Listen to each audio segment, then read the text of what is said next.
ಬೇಲೂರು ತಾಲೂಕಿನ ಮಾದಿಹಳ್ಳಿ ಹೋಬಳಿ ಜೈನರ ಗುತ್ತಿಯಲ್ಲಿ ನಡೆಯುವ ಪಂಚಕಲ್ಯಾಣೋತ್ಸವ ಕಾರ್ಯಕ್ರಮಕ್ಕೆ ಆಗಮಿಸಿದ ಪೂಜ್ಯ ಶ್ರೀ ಡಾಕ್ಟರ್ ಡಿ ವೀರೇಂದ್ರ ಹೆಗಡೆಯವರು ಮತ್ತು ಪುಷ್ಪಗಿರಿ ಜಗದ್ಗುರುಗಳು ಮಾತನಾಡಿದರು. ಧರ್ಮಸ್ಥಳ ಧರ್ಮೋತ್ಥಾನ ಸಂಸ್ಥೆಯಿಂದ ಶೀಘ್ರವೇ ಅಧ್ಯಯನ ಪೀಠ ಸ್ಥಾಪನೆ. ಹಾಸನ ಜಿಲ್ಲೆಯ ಬೇಲೂರು ತಾಲೂಕಿನಲ್ಲಿ ಹೆಚ್ಚು ಪುರಾತನ ಮತ್ತು ಐತಿಹಾಸಿಕ ವಿಗ್ರಹಗಳು ಲಭ್ಯವಾಗ್ತಾ ಇರುವ ಹಿನ್ನೆಲೆಯಲ್ಲಿ ಇಲ್ಲಿಯೇ ಸಂಶೋಧನೆ ನಡೆಸಲು ಅನುವು ಮಾಡಲು ಧರ್ಮಸ್ಥಳ ಧರ್ಮೋತ್ಥಾನ ಸಂಸ್ಥೆಯಿಂದ ಶೀಘ್ರವೇ ಅಧ್ಯಯನ ಪೀಠವನ್ನು ಸ್ಥಾಪನೆ ಮಾಡಲಾಗ್ತಾ ಇದೆ ಎಂದು ಶ್ರೀ ಕ್ಷೇತ್ರ ಧರ್ಮಸ್ಥಳ ಧರ್ಮಾಧಿಕಾರಿ ಪೂಜ್ಯ ಶ್ರೀ ಡಾಕ್ಟರ್ ವೀರೇಂದ್ರ ಹೆಗಡೆಯವರು ಹೇಳಿದರು.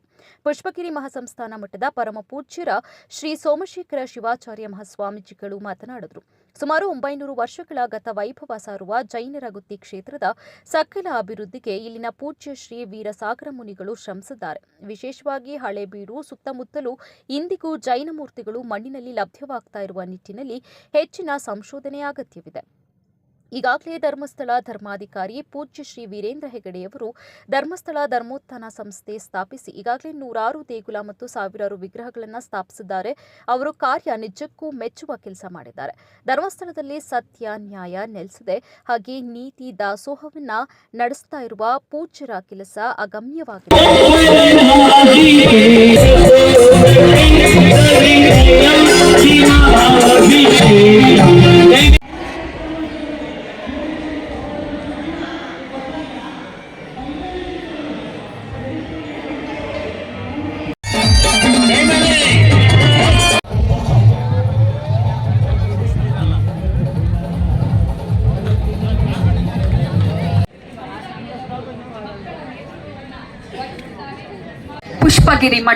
ಪುಷ್ಪಗಿರಿ ಮಠದ ಶ್ರೀ ಸೋಮಶೇಖರ ಸ್ವಾಮೀಜಿಯವರಿಗೆ ನಮನಗಳನ್ನ ಸಲ್ಲಿಸುತ್ತಾ ಪರಮಪೂಜ್ಯ ಸ್ವಸ್ತಿ ಶ್ರೀ ಭಾನುಕೀರ್ತಿ ಭಟ್ಟಾರಕ ಭಟ್ಟಾಚಾರ್ಯವರ್ಯ ಮಹಾಸ್ವಾಮೀಜಿ ಜೈನ ಮಠ ಕಂಬದಹಳ್ಳಿ.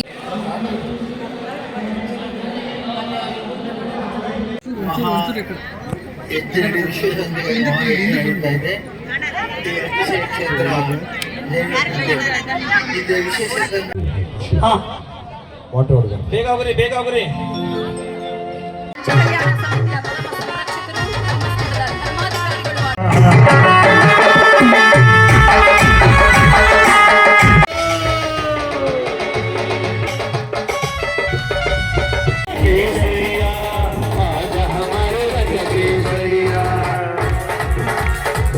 ಪೂಜೆ ಇಲ್ಲಿ ಮಹಾರಾಜರು ಕೂತಿದ್ದಾರೆ, ಅಲ್ಲಿ ಕ್ಯಾಂಡಲ್ ಹಾಕ್ಸಿದೆಲ್ಲ ಅದು ಅಲ್ಲಿ ಹೋಗಿ ಮಡಿ ತಗೊಳ್ಬೇಕು.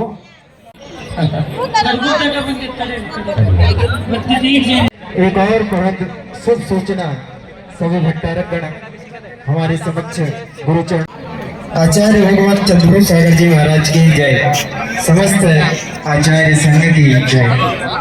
देखिए आज का एक पावन